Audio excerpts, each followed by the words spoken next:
I just want to start with a happy note, and that is that I will end my sermon little early.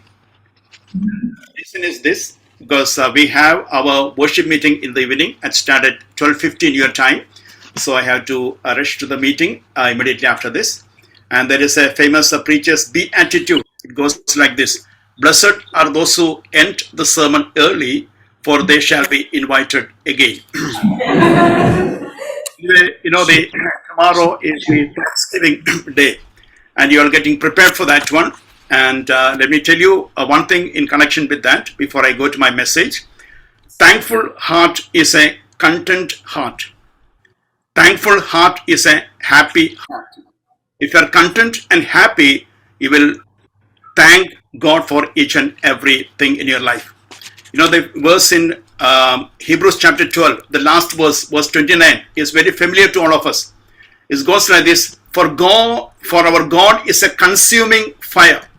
And if you just read the verse preceding to that, the verse number 28, I'll just read that from New Living Translation. It goes like this: Since we are receiving a kingdom that is unshakable, let us be thankful and please God by worship Him with holy fear. There it says that be thankful, then connect with the previous verse. For our God is a consuming fire.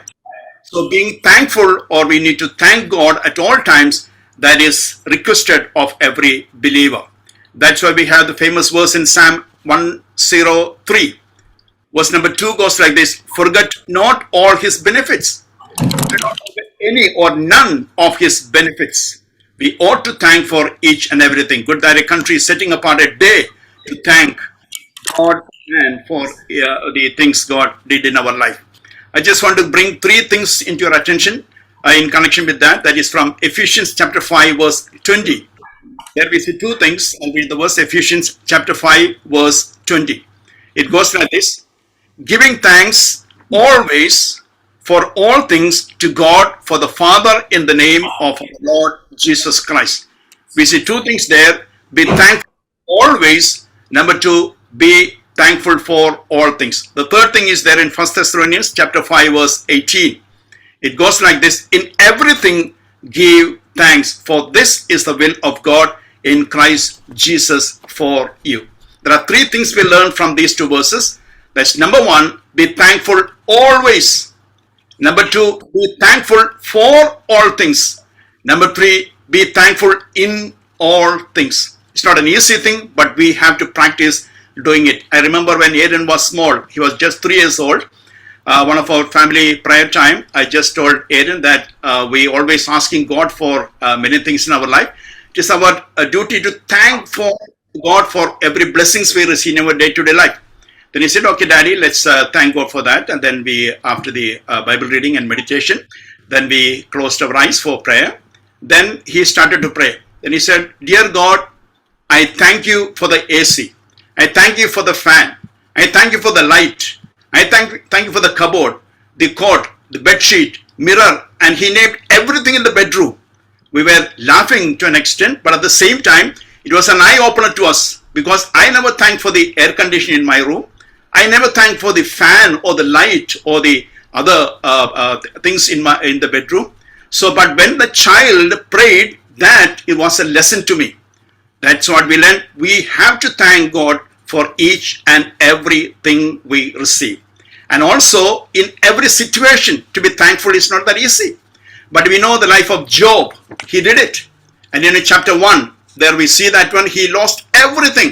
He lost his wealth, he lost his health, and also his children. Then at the end of the chapter, when we come to verse number 20 of the chapter, there we see the response of Job. Then Job arose, tore his robe, and shaved his head, and he fell to the ground and worshipped him. See, when he lost everything, we just read, thank God in everything. So in that particular struggle time, or in that bereavement, to thank God was not an easy thing, but he was able to worship God. That was the intimacy he maintained. That was the contentment he had in his life. That was the happiness he maintained all through his life. What a challenge and what a testimony. having mentioned about Job and his crisis. And that is a part of our life. Many of us having different kinds of crises in our life. When we think about the US Marine, there is a particular word, it is crucible. That means severe trial. And there, the crucible, when you think of that, their training, recruit training, the crucible is a test. Every recruit must go through to become a Marine. And when we go to the details, we can see that test, every recruit physically, mentally, and morally, and is the defining experience of recruit training. It takes 54 hours, and there are 48 miles of non-stop marching included in that. And there are 29 different team building exercises are there. 36 barrier stations are there. 6 hours are allowed to sleep, and there are just 2 meals are provided during this 54 hours of training. And the ultimate aim is this: every recruit has to work together to solve the problems, to overcome the obstacles, and help each other along the way. And what they expect is every Marine should be fully equipped to face any situations in life. The Marine will never forget that 54 hours of intensive training they had while they continued the last session. With that memory and the core value learned in recruit training, they will be able to face any challenges in their path. The transformation is forever. That's what they say. In connection with that, I just want to take an incident from the Bible where we see there are so many crises we see in the Bible. I just want to take just one of it, and that we find from the Gospel of Mark. It's a very familiar portion to all of us. Mark chapter 14, verses 32 to 36. Mark chapter 14, verse 32 down. Let me read the verse for you. Then they came to a place which was named Gethsemane, and he said to his disciple, "Sit here while I pray." And he took Peter, James, and John with him, and he began to be troubled and deeply distressed. Then he said to them, "My soul is exceedingly sorrowful, even to the death. Stay here and watch." He went a little further and fell on the ground and prayed that if it were possible, the hour might pass from him. And he said, "Abba, Father, all things are possible for you. Take this cup away from me. Nevertheless, not what I will, but what you will." Here we see the greatest crisis on the face of the earth. The title of my message is this: Gethsemane model to handle life crisis. We know Jesus is an example for everything in our life. But here we see an example how to handle crisis in our life. We just mentioned we have to be thankful in everything and for everything. When the crisis comes into our life, what will you do? Here Jesus is bringing 6 golden rules or steps for us to solve the crisis. We know when we read the chapter, we know he, after the Passover from the upper room, he just crossed the river Kidron. Then he is going towards Gethsemane.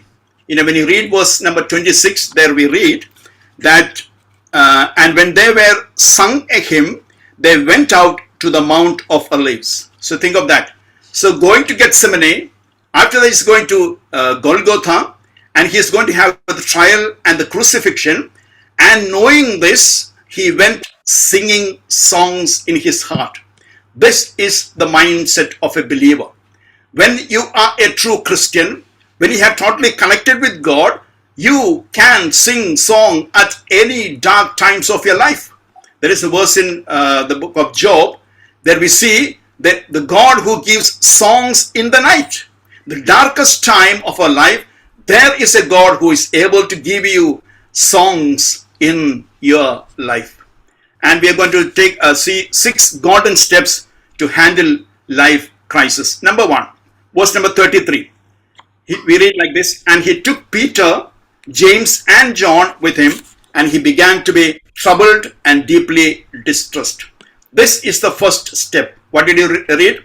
He chose some close friends to be with him in that crisis. So that's the first thing we need to do. We have to find trusted spiritual friends. Choosing friends is not an easy thing, but it's a must for every believer. We have to have the spiritual friends to be with us in the time of crisis.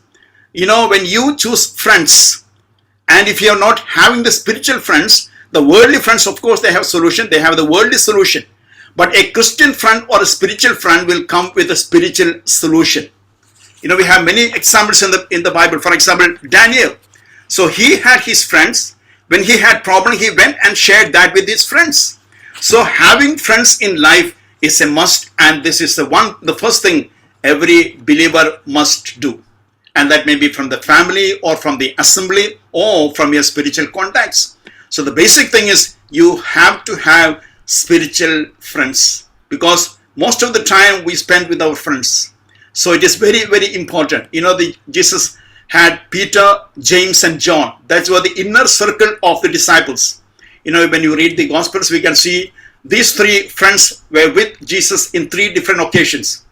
And Campbell Morgan is the one who connected with this and says that all three are connected with death. In the first incident, we see in the house of Jairus. And there we see he proved himself to be victorious over death. And he was a savior there, bringing that daughter back to life. Then we see in the Mount of Transfiguration, there he glorified through death. And they were talking about the Exodus, which is death. So there we see him as a sovereign God, when having authority over death. Now we see him in Gethsemane, he surrendered to death, and he's a sufferer there.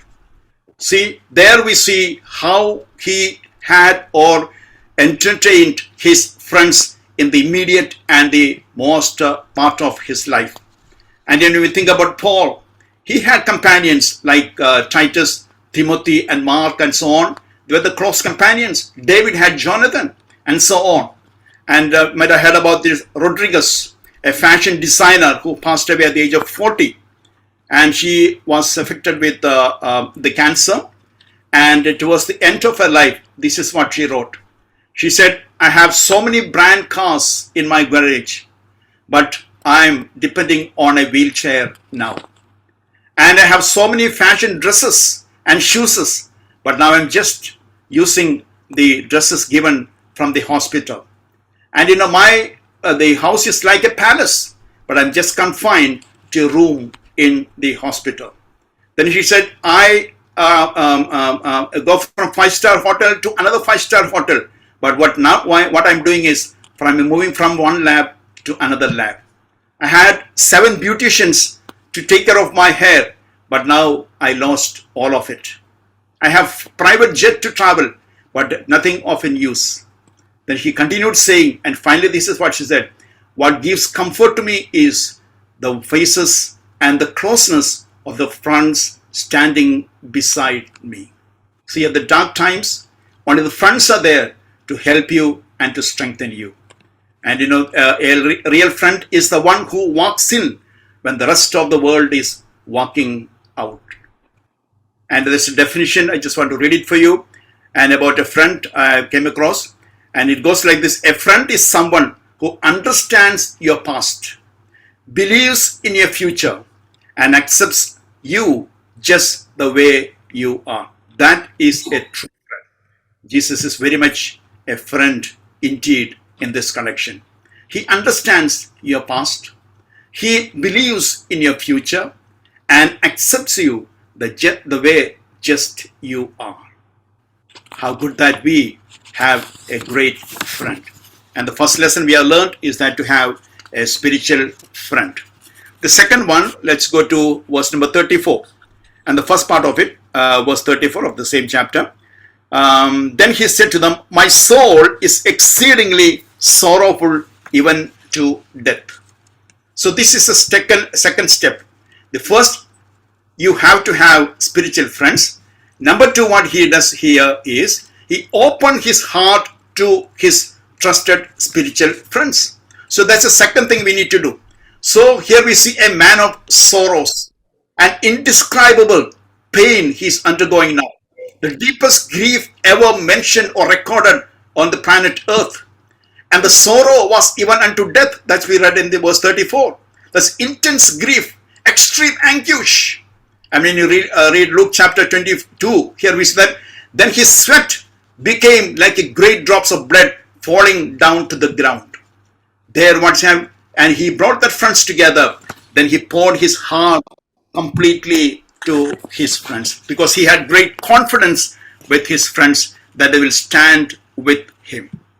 You know, I heard about in China, there is a bar called Cry Bar, you know, and they are paid for minutes. And when you go there, what you see is just see nothing but pillows and tissues. And the people are going there just to cry, just to pour their burden out, because they don't have any friends. They just go to this cry bar and just literally cry, using the tissues, cry for 50 minutes, 20 minutes, and they're coming out. How good when we have friends, when we can share our sorrows and burden to a brother. And let me ask you, brothers and sisters, do you having a listening ear to listen to the problems of our dear fellow brethren in our assembly? And let me ask you another thing here. And if you hear a news, is that a news to you, or it is a problem to be solved? Many times we just hurry to pass on this news instead of waiting on the Lord to bring a solution. And there is an interesting comparison with the pressure cooker and the ladies. I don't know if it's true with the ladies there in Canada, but it's true in some of the places. It says that, and the pressure cooker and the ladies, they cannot hold pressure more than 10 minutes. Both will explode after 10 minutes. So that just naturally happened everywhere. But the thing is this, when you hear a problem, so you have to really take it and be with him. You have to share. I remember one of the elder back in Angamally, he said, we don't have divine wisdom to know your needs unless you state that publicly to us. So it is quite true that we need to, because Anson was announcing many of the prayer matters now, so which is very good, because you had to share the prayer matters so that people will pray for you. So that exactly Jesus did is, he brought the friends together, then he opened his heart to his spiritual friends there. So Peter, David, and Esther, Daniel, all of them, they did the same as they continued their life with a lot of challenges and struggles. So I told you two things. Number one, you have to have spiritual friends. Number two, you have to open your heart to your spiritual friend. Let's come to the third one, in the same verse, the second part of it. Verse 34, we read like this: stay here and watch. So there he is asking their intercession and partnership in the battle. Now he is in a great battle to solve the greatest crisis in his life. So he is requesting his friends to pray for him. Nothing but to pray. So that's the third thing we need to do. You have to ask your spiritual friends to watch with you and pray. You know, the Israelites went to Samuel one day. First Samuel chapter 7 verse 8. There the request was this: do not cease to cry out to the Lord our God for us. See, this is the plea from every member, every family. Do not cease to cry out. Do not cease to pray to the Lord for us, because our need is intense and grievous. You have to pray continually with us. And also, you know what Paul said to Timothy in 2 Timothy chapter 1 verse 3, without ceasing, I remember you in my prayers, praying always for you, and do not cease to pray. That's what he said to the Colossians. See how important to pray for others. So here Jesus is requesting his disciples, 3 of them, to pray with him at the time of his need. And we have to pray. I have a brother here in Bahrain, and what he does is, he's not in our assembly, but in a different congregation. So he, every Friday morning, he records the prayer and sends to me.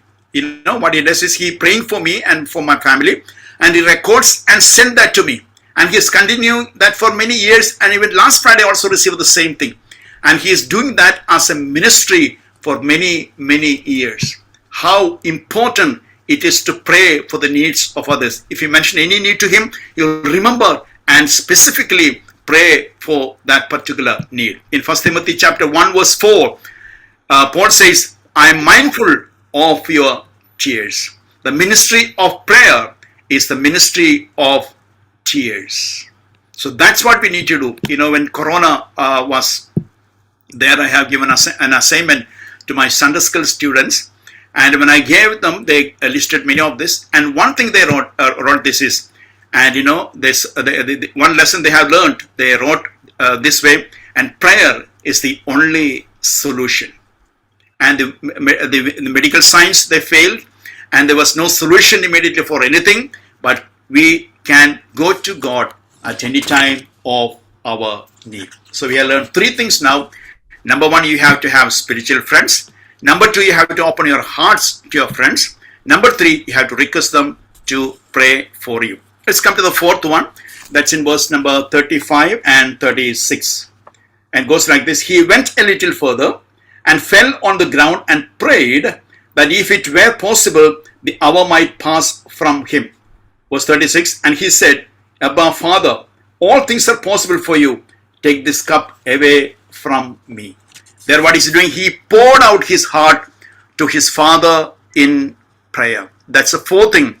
Personal prayer. Pour out your heart to God the Father. Now, there we see that, you know, he's calling Abba, Father.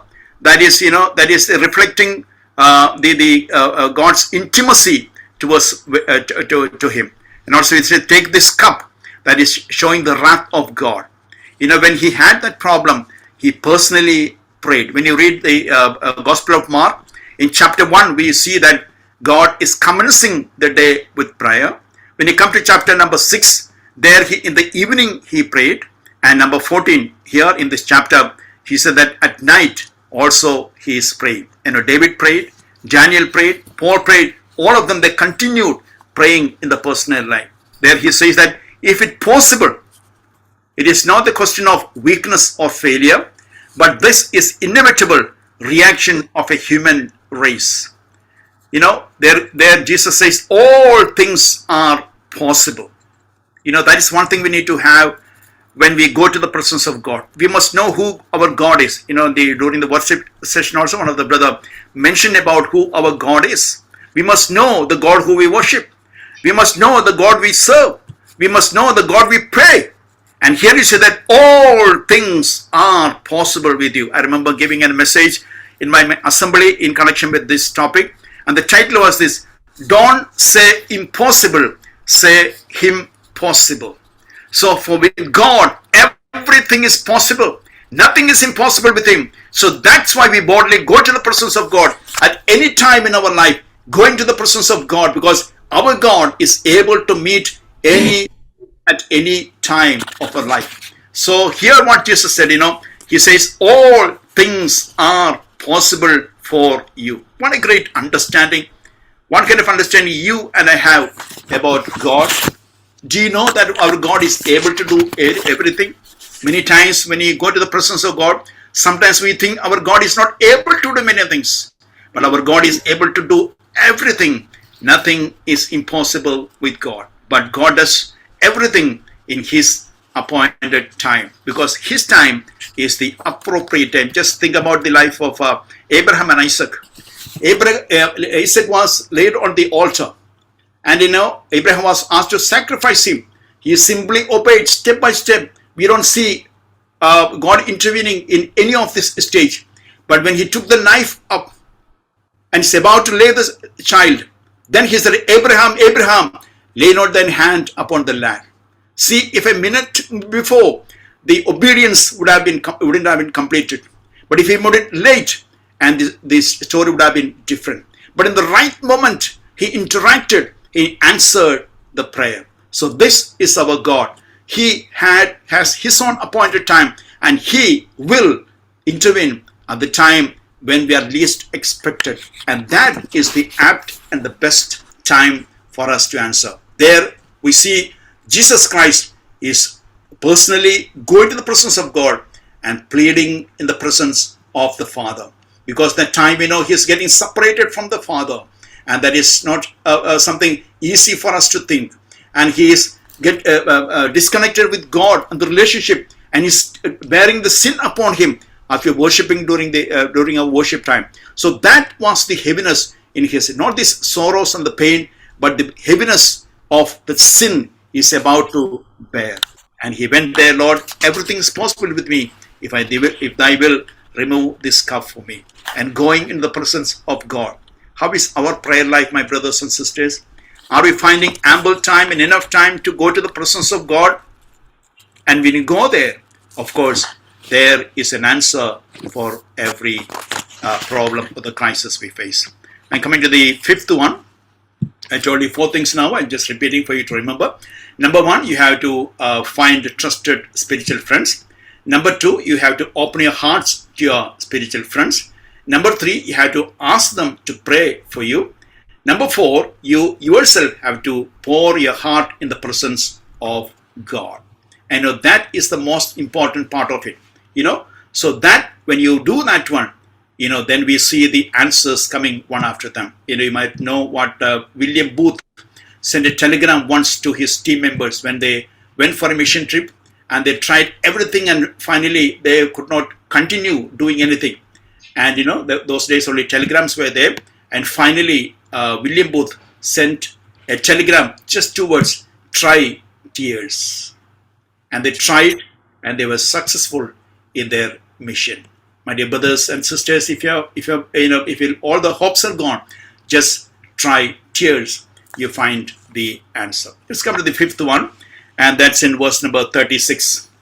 And he said, Abba Father, all things are possible for you. Take this cup away from me. Nevertheless, not what I will, but what you will. This is the most important aspect of it. Here what he's doing, he surrendered his will to the will of the Father.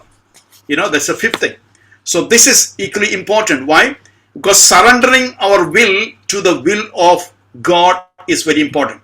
And then as I told you, when I gave the assignment to the Sunday school students, and in the lessons they learned during Corona time, and the second thing they wrote is the sovereignty of God. Because we have so many plans, we have so many ambitions and ideas, but when we surrender our will to the will of God, the will of God will be executed in our life, and that will be a blessing to each and every one. When you look into him, he flee from the situation, or what will he seek to alter the solution, and or he will have someone else to alter the solution. But a child of God, what he does is he go to the presence of God the way he is, and he surrender his will, and he surrender his will to the will of God. That is a practice we see in the life of Jesus Christ all through. I'll just give you a couple of examples from in connection with that. Number 1, in connection with the words Jesus Christ used, John chapter 14 verse 24. John chapter 14 verse 24, he said, word which you hear is not mine, but the Father's who sent me. Number 2, about his works. That is in John chapter 17 verse 4. Works, he says, I have finished the works which you, talking about the Father, have given me to do. The third one, about the witness. That is in John chapter 5 verse 36. But I have a greater witness than John, the witness of my Father. And the last one, the will, here is that not my will, but Father's will. See, the very word he spoke, not his own, but the words of the Father. Then the works, he said, I am completing the task given by my Father. Then he is the witness, he said, the witness of my Father. Everything he does by the will of the Father.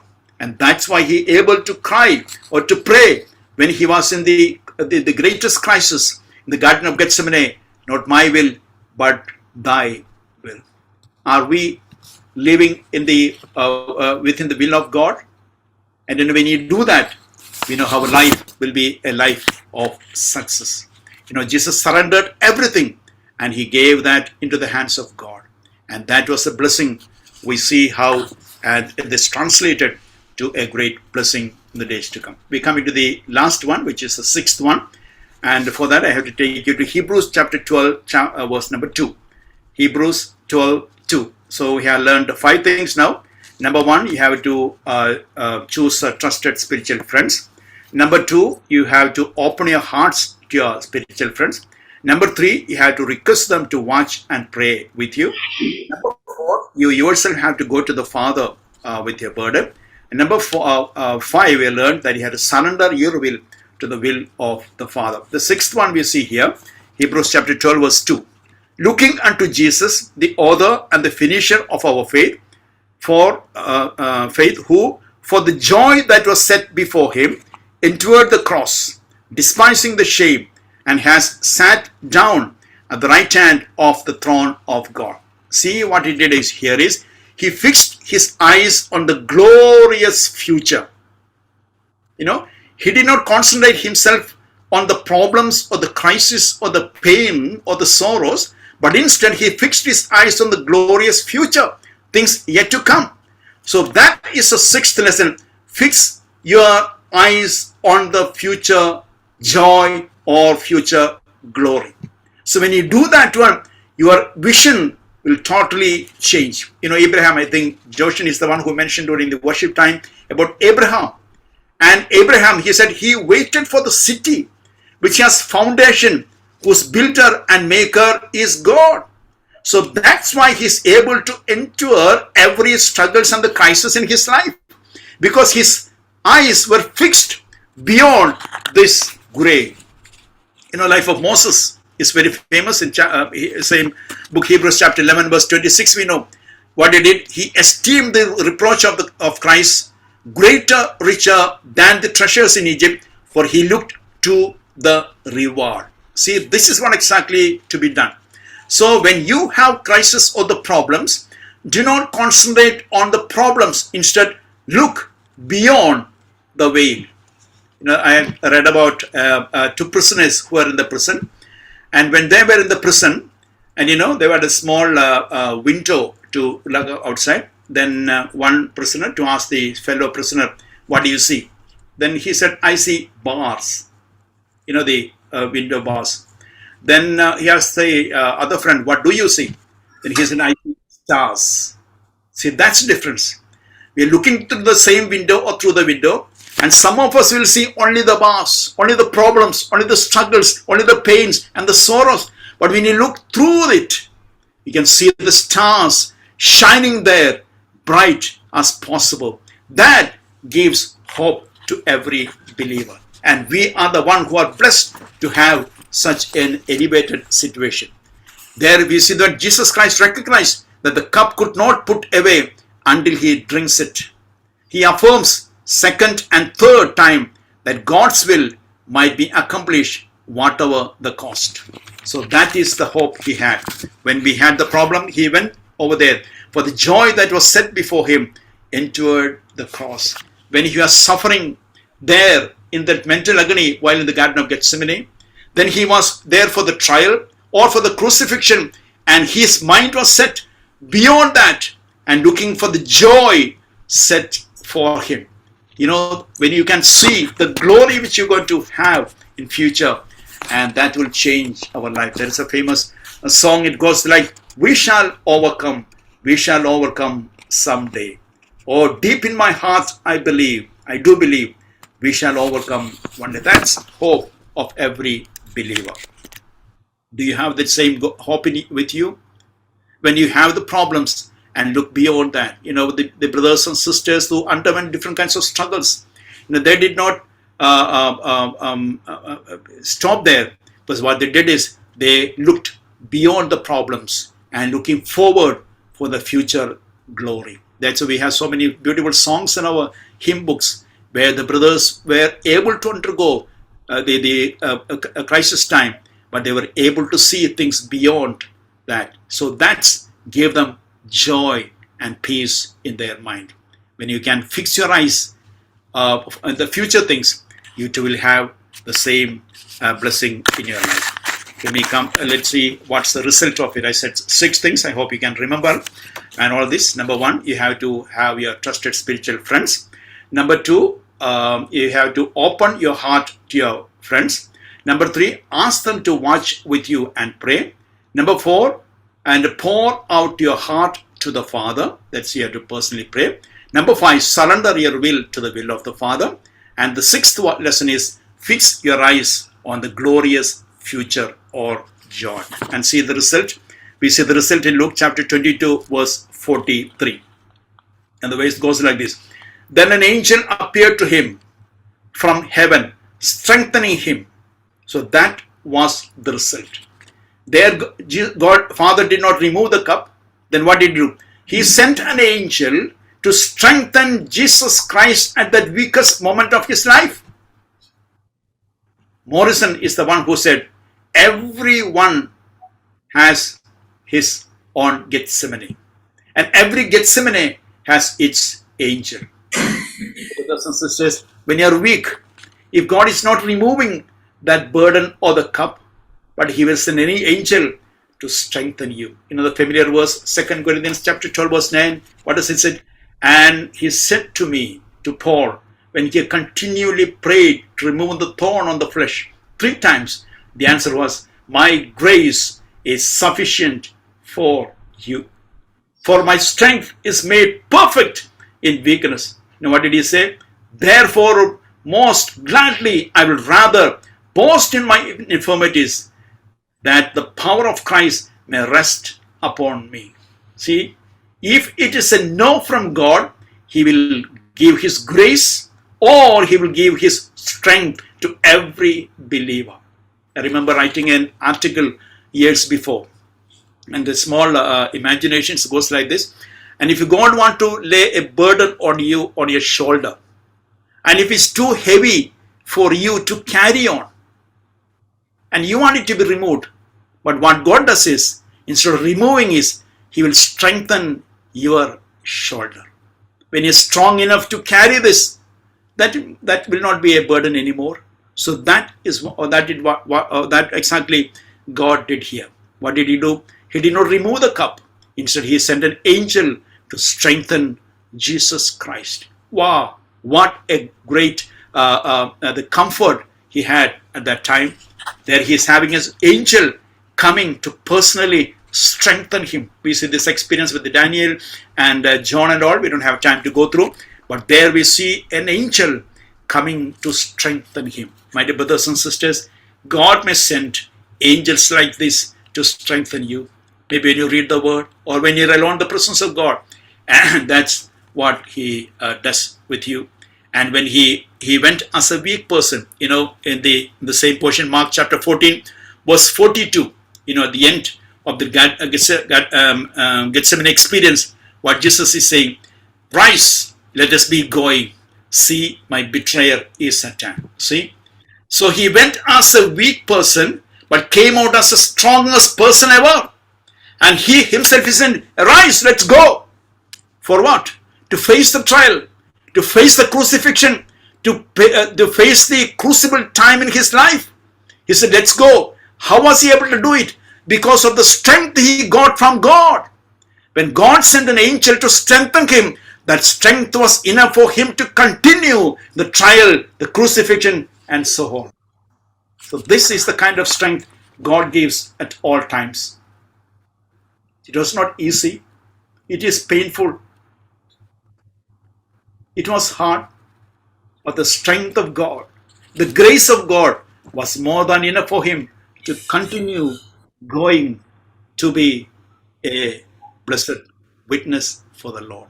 My dear brothers and sisters, this is what exactly God does in your life and in our life.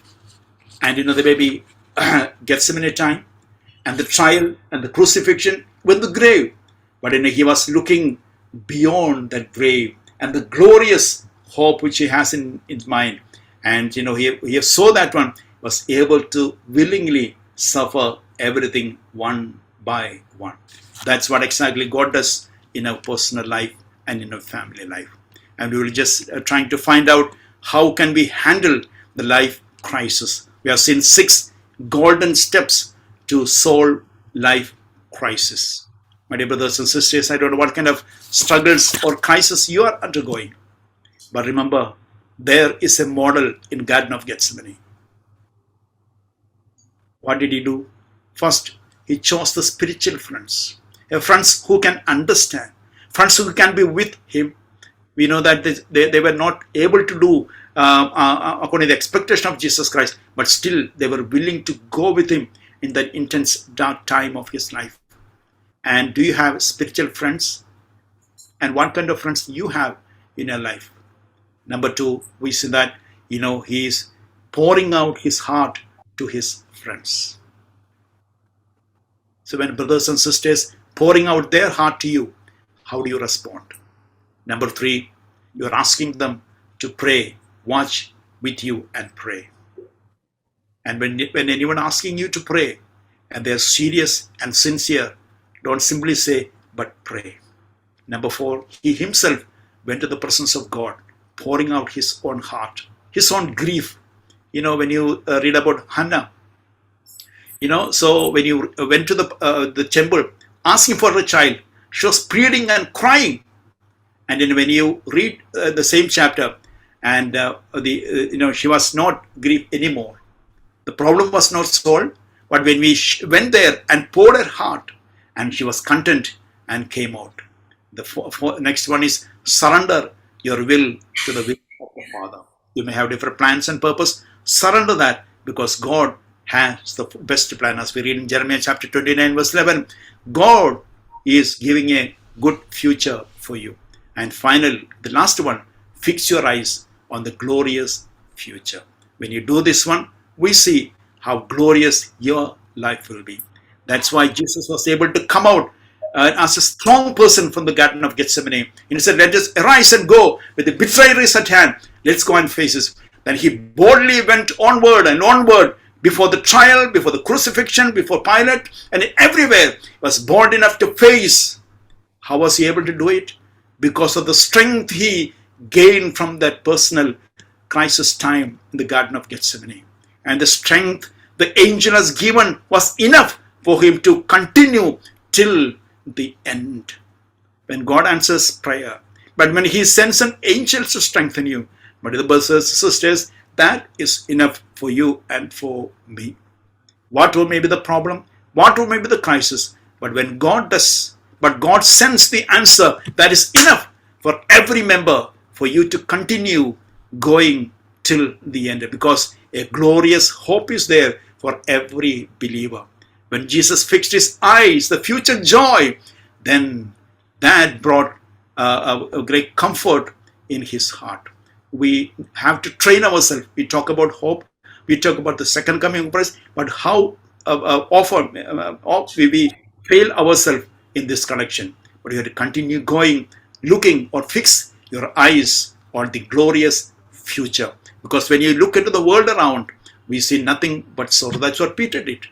When he took his eyes off from the Lord, and he saw the storms and the waves, nothing but the darkness. But he turned his eyes to the Lord. There he saw the perfect peace. Then he said, save me. Then immediately, and the hand of God came and took him out from the water. So this is what God does. So when you continue living in this world, and whatever may be the situation, may God help you to continue to live a victorious Christian life, because we have a great model in the life of Jesus Christ. Many times we take this portion for a worship meeting, but when you closely look, we can understand and see how God is bringing a great solution to this crisis. May the 6 steps help you to handle the crisis in your life, and so that we can live a victorious Christian life in the days to come. Because we have nothing to be discouraged. We have a God who is able to do everything possible. Because as Jesus said, nothing is impossible with this great God. This God is our God, and this God will never leave in Gethsemane. He will bring us out and to maybe another trial or for the hard time. But one day the grave will be opened, and we're going to have a glorious and the victorious time in our life. And all our sorrows will be wiped out, and we have a great and a blessed future. May God help continue to help us to have this thought in our mind lingering, so that we're able to continue living a peaceful and a content life. And when you enter into the Thanksgiving Day, remember the blessings God has done in your life, and be thankful and trust this God, because this God will never leave you nor forsake you. So try to trust God, try to pour your hearts in the presence of God, and all the more Fix your eyes on the glorious future. May God continue to help you all, and may His name alone be glorified.